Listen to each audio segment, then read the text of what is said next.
মেহেরপুরের গাংনী উপজেলার ১৬টাকা ইউনিয়নের আমতৈল গ্রামে বিএনপির অস্থায়ী নির্বাচনী কার্যালয়ের পাশ থেকে দুটি বোমা সদৃশ বস্তু উদ্ধার করেছে পুলিশ।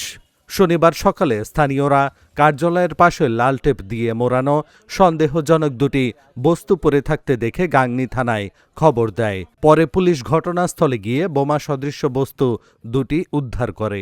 স্থানীয় সূত্রে জানা যায়, আমতৈল গ্রামের পশ্চিম পাড়ায় মফেজেলের ছেলে জগৎ আলীর চায়ের দোকানে স্থানীয় বিএনপি নেতাকর্মীরা অস্থায়ীভাবে নির্বাচনী কার্যালয় স্থাপন করেন। ধারণা করা হচ্ছে, রাতের আধারে দুর্বৃত্তরা কার্যালয়ের পাশে বোমা সদৃশ বস্তু দুটি রেখে যায়। গাংনী থানার ওসি উত্তম কুমার দাস জানান, খবর পেয়ে দ্রুত ঘটনাস্থলে পৌঁছেছে পুলিশ। বোমা সদৃশ বস্তু দুটি পরীক্ষা নিরীক্ষা করা হচ্ছে। বিষয়টি তদন্ত শেষে বিস্তারিত জানানো হবে। তবে তিনি এ বিষয়ে ক্যামেরার সামনে কথা বলতে রাজি হননি।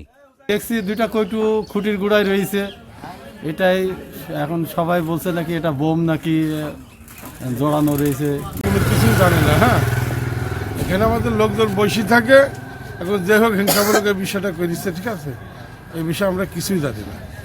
সকালে নামাজ পড়ি ঘুমেতে উঠে আসি, কেবল চার দোকানে চা খাবো, চা না খাই অনেক লোকজন আমাদের জিজ্ঞেস করছে যে ওখানে বোম ঠিক আছে। 16-17 বছর এই এলাকার মানুষ নির্যাতনের শিকার। এখন 5ই আগস্টের পরে একটু স্বস্তি ফিরে এসেছে এলাকায়। একটা চক্র এই বিএনপি এবং জামাতের ভিতরে একটা ফাটল সৃষ্টি করার জন্য, একটা দ্রুত সৃষ্টি করার জন্য মানে এই একটা চক্রান্ত এই কাজটা করেছে, যাতে এই এলাকাটা আবার অশান্ত থাকে। সামনে যে 12 তারিখ জাতীয় নির্বাচন, সংসদ নির্বাচন, এই নির্বাচনকে সামনে রেখে আমাদের হুমকি ছিল। কারণ এই জায়গায় থেকে আমাদের 7, 8, 9, 6 আমতল, মারিচি, কেশবনগর, ভোলাডাঙ্গা এই অঞ্চলগুলোকে এখান থেকে নেতৃত্ব দেওয়া হয়, এখান থেকে বিএনপি পরিচালিত হয়। এই জায়গায় আমরা বসি, আমাদের যত মুরব্বী আছে এই জায়গায় এসে বসে চা খাই। এই জায়গাটা এই জন্য ওরা রেখে গেছে যে এইটা আমরা বেশি নির্বাচনে বেশি না করতে পারি, এটা হুমকি স্বরূপ আর কি। আমি এটা